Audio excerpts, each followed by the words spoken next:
ஊராட்சியில் குப்பைகள் மறுசுழற்சி செய்யும் இயந்திரக்கூடம் முறையாக இயங்காததால் மழை போல் தேங்கி நிற்கும் குப்பைகளால் சுகாதாரக்கேடு ஏற்படும் அபாயம் ஏற்பட்டுள்ளது. காஞ்சிபுரம் மாவட்டம் குன்றத்தூர் ஒன்றியத்திற்குட்பட்ட படப்பை ஊராட்சியில் நாளொன்றுக்கு சுமார் 4000 கிலோ குப்பை சேகரமாவதால் படப்பை ஊராட்சியில் குப்பை அகற்றுவது பெரும் பிரச்சனையாக இருந்து வந்தது. இதையடுத்து கடந்த 2022ஆம் ஆண்டு காந்த வெப்ப சிதைவு இயந்திரம் எனும் குப்பைகள் மறுசுழற்சி செய்யும் கூடத்தை 61 லட்சம் ரூபாய் மதிப்பில் அமைக்கப்பட்டது. காந்த சக்தி வாயிலாக ஏற்படும் வெப்பத்தால் குப்பையை சாம்பலாக்கும் திறன் கொண்ட இத்தகைய இயந்திரத்தில் 200 கிலோ குப்பையை உள்ளீடு செய்தால் 1 கிலோ சாம்பல் கழிவுகள் மட்டுமே வெளிவரும். இதனால் குப்பை அகற்றும் பிரச்சினைக்கு தீர்வு கிடைக்கும் என எதிர்பார்க்கப்பட்டது. ஆனால் இந்த காந்த வெப்ப சிதைவு கூடம் பயன்படுத்தப்படாமல் மூடியே கிடக்கிறது.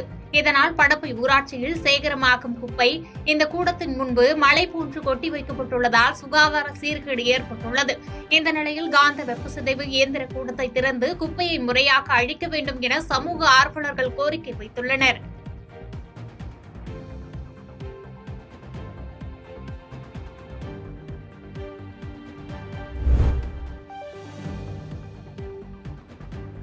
தென்காசியில் சர்வதேச யோகா தினத்தை முன்னிட்டு மாணவிகள் பங்கேற்ற யோகாசன விழிப்புணர்வு நிகழ்ச்சி நடைபெற்றது. யோகாவை அங்கீகரிக்கும் வகையில் ஆண்டுதோறும் ஜூன் 21ஆம் தேதி சர்வதேச யோகா தினம் கொண்டாடப்படுகிறது. இதையொட்டி தென்காசி மாவட்டத்தில் இளஞ்சி, குருகுலம், சித்திரை சிலம்பம் மன்றம் மற்றும் தென்காசி நேரு யுவகேந்திரா சங்கம் இணைந்து இளஞ்சி மாணவிகளுக்கு யோகா விழிப்புணர்வு நிகழ்ச்சி நடத்தியது. இதில் யோகா ஒருங்கிணைப்பாளர் ரதிசெல்வி யோகா விழிப்புணர்வு பற்றி மாணவிகளுக்கு எடுத்துரைத்தார். மேலும் நிகழ்ச்சியில் பத்மாசனம், வஜ்ராசனம் மற்றும் புஜங்காசனம் உள்ளிட்ட பல்வேறு ஆசனங்கள் செய்து மாணவிகள் விழிப்புணர்வை ஏற்படுத்தினர்.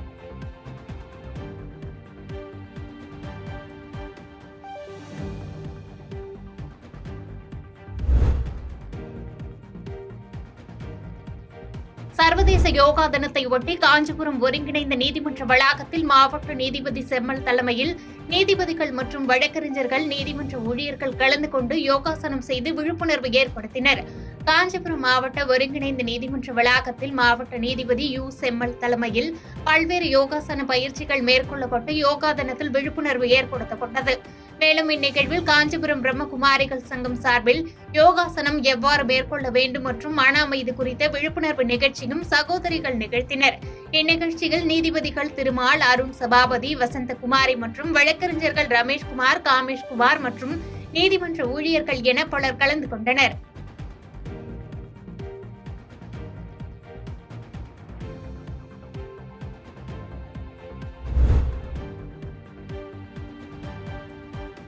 மதுரை இம்மையிலும் நன்மை தருவார் திருக்கோயில் டெண்டர் விடுவதில் முறைகேடு நடைபெற்றுள்ளதாக புகார் எழுந்துள்ளது. மதுரை பெரியார் பேருந்து நிலையம் அருகே சிவகங்கை சமஸ்தானத்திற்குட்பட்ட இம்மையிலும் நன்மை தருவார் திருக்கோயில் அமைந்துள்ளது.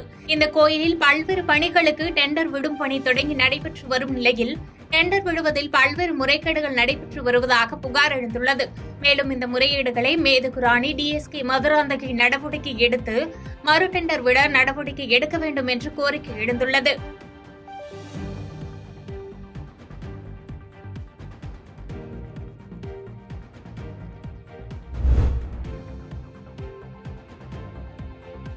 சர்வதேச யோகா தினத்தையொட்டி கரூரில் பாஜக சார்பில் தனியார் மண்டபத்தில் யோகா தின விழா நடைபெற்றது. பாஜக மாவட்ட தலைவர் செந்தில்நாதன் தலைமையில் நடைபெற்ற இந்த நிகழ்ச்சியில் மாவட்ட, ஒன்றிய, நகர நிர்வாகிகள் ஆகியோர் யோகா பயிற்சி பெற்றனர்.